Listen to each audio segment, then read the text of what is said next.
students, it's Ms. Downey. And Mr. Rawitz. And we're here to teach you guys more science experiments that you can do at home. With your parents' help. All right, the ingredients you're going to need. Any milk will do. We're going to use 2% today. A mixing bowl, Q-tips, regular old dish soap, and of course, food coloring.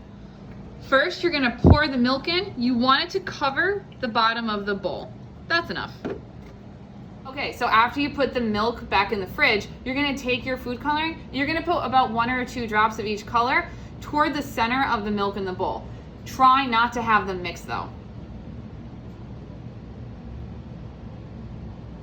I'm gonna do about 2 reds. I'll do a yellow over here. If they do mix, it's not the end of the world, but do your best so that they don't touch each other. Blue there. And I'll put a green here. All right, next, we put a little bit of dish soap into a bowl on the side. Take your Q-tip, dip it for a moment into the soap, so there's a little bit of soap on the edge of the Q-tip right there. And then you very gently just touch it to the milk.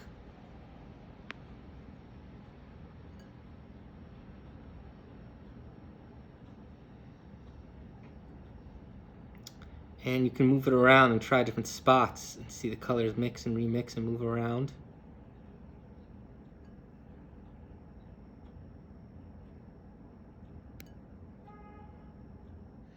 So, the science behind why this works. Milk, fat, and proteins are held together by something called chemical bonds. The food coloring on the top is able to sit there so nicely because it's being held in place by the chemical bonds between the fats and proteins in the milk. The dish soap, once introduced to the milk, is going to actually break these chemical bonds. As the chemical bonds start breaking and the fats and proteins move away from each other, it's taking the food coloring with it as it moves.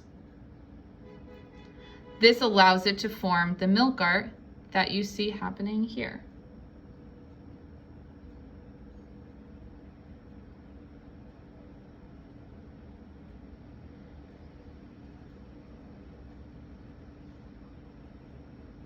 So, for this experiment, Mr. Rawitz and I used 2% milk, like we said before. However, at home, see if you can use different types of milk and whether or not different types of milk have any effect on whether or not the colors look different or move differently or move quicker or slower when the reaction occurs. So, for example, maybe you want to try this with skim milk. Skim milk tends to have fewer molecules of fat and protein. Maybe you want to try this with whole milk. Whole milk has more molecules of fat and protein than 2% does. So see if you can switch up this experiment with different types of milk and see what happens when you try it.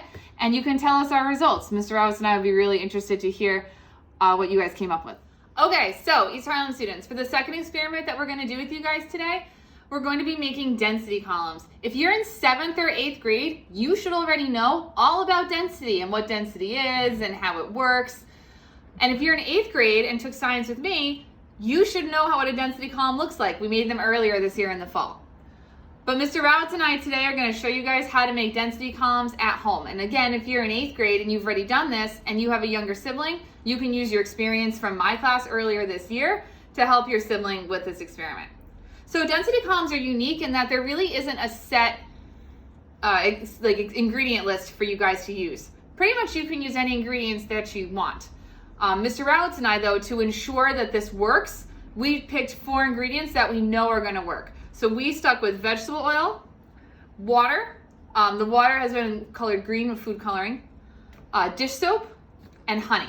The only thing that we suggest is that when you're making a density column with the ingredients in your kitchen, you want to make sure that the ingredients are different colors. So you're going to be able to see the individual ingredients when you pour them into the cup.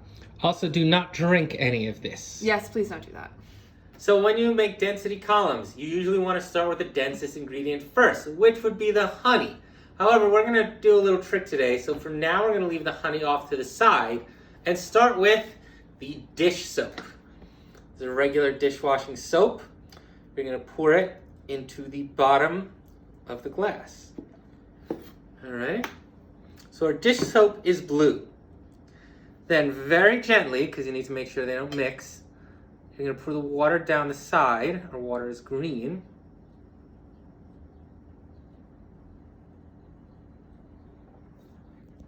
and the water you'll see forms a layer on top. And why is the water sitting on top, Mr. Rawitz? The thing about density is anything that is less dense rises above things that are more dense. So the water is staying on top of the soap because it's less dense than the soap. You can actually see a few little bits of soap that got trapped on top of the water that are sinking down in there if you look really carefully. Since they're denser, they're going to sink down. Next, we can do the vegetable oil, which is even less dense. And again, we're going to pour it down the side carefully.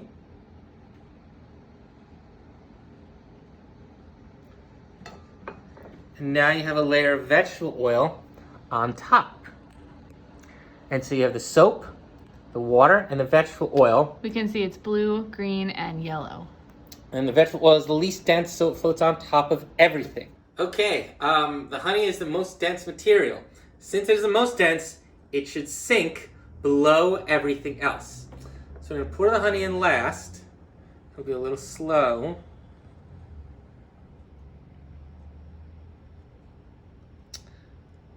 Honey, by the way, is made mostly of sugar. It's very, very sugary. Very, very dense. The atoms are very packed together in honey. Unlike vegetable oil and the water, which are less dense.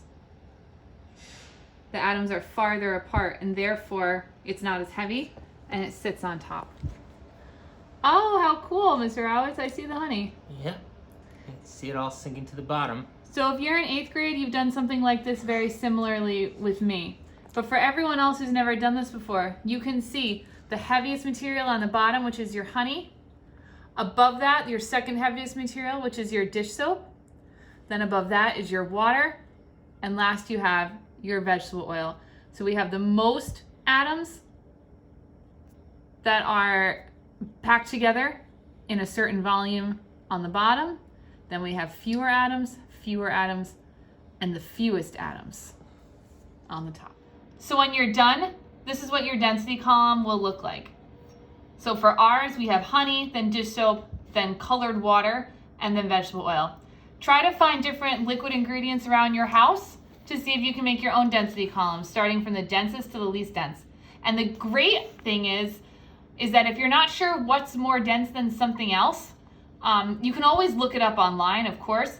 Or, though, if you accidentally put these in the wrong order, they're going to sort themselves out eventually. Just like the honey. We put the honey in last instead of first, and the honey still settled to the bottom. Now, if you're in 8th grade, remember, we did the math. We actually measured these out. We calculated the mass and volume, and then we calculated the density of these liquids, so you guys knew how to put it in the right order. But if you're not able to do that because you haven't learned about that science yet, because you haven't taken 7th grade science at Mr. Rawitz or 8th grade science from me, you can simply just put all your liquids in one container and they'll eventually sort themselves out by density. Miss Downey is going to tell us about today's egg experiment. Thank you, Mr. Rawitz. So the last experiment that we're going to do with you guys today has to do with Newton's laws of motion. So the last video that Mr. Rawitz and I filmed for you guys talked about Newton's third law of motion, which states that for every action, there's an equal and opposite reaction. Newton has 2 other laws of motion, and one of them we're going to look at today, which is Newton's first law of motion, the law of inertia. If you're in 6th grade, this should be familiar to you. We studied the law of inertia earlier this year. So Newton's first law of inertia states that when an object's at rest, it's going to stay at rest unless an outside object, or outside force, I should say, acts upon it and causes it to move. For example, this egg right here is staying still. But when I take my finger, the outside force, and push on this egg, it's causing it to move. Right? Consequently, if an object is already moving, it needs an outside force or some other force that's going to cause it to stop. It's not just going to magically stop on its own. Some sort of force is going to cause it to stop. So for today's egg experiment, I can be funny too, Mr. Rawitz. For today's egg experiment, you need the following materials. All right, you need a glass of water. You need a glass that has a decent sized top like this one does. We put food coloring here to make it more fun. We made it green, but you don't need to use food coloring in the water. You can just use plain water, that's fine. So we have green food coloring water. You do need a paper towel roll, You need something really light, like the top of a container, or Mr. Rawitz had this black plastic plate, so we're using this. All right, but just something light that's gonna go on top of the cup. And last but not least, you need eggs. So for the eggs, we have a bunch here. You don't have to hard boil them, but I suggest you hard boil them because if the egg falls and cracks, it's going to make a big mess. So Mr. Rawitz and I are using hard boiled eggs to do this experiment. Again, you don't have to, but I suggest using them to make the mess not as large. All right, then, let's get cracking. So to set this up, we've got the plastic plate on top of the glass of green water. Then we take a toilet paper roll, put it on top of that, and make sure it's in the middle and so that it's directly above the opening to the glass. So why do you want that, Mr. Rawitz? Here, you will see. We want to keep it in the middle. Then you put the egg on top of that. So place the egg sideways. We're going to apply our force to the plate, not to the egg. The force is going to be applied to the plate. So the egg won't really have any forces on it. And according to Newton's first law, since that's the case, it won't go in any direction. Just down because of gravity. That's the one force that actually is on it. This is a little tricky to do. You have to be quick. You have to be brave. You can't be afraid. You can't hold back. You just have to go for it. Woo! Booyah.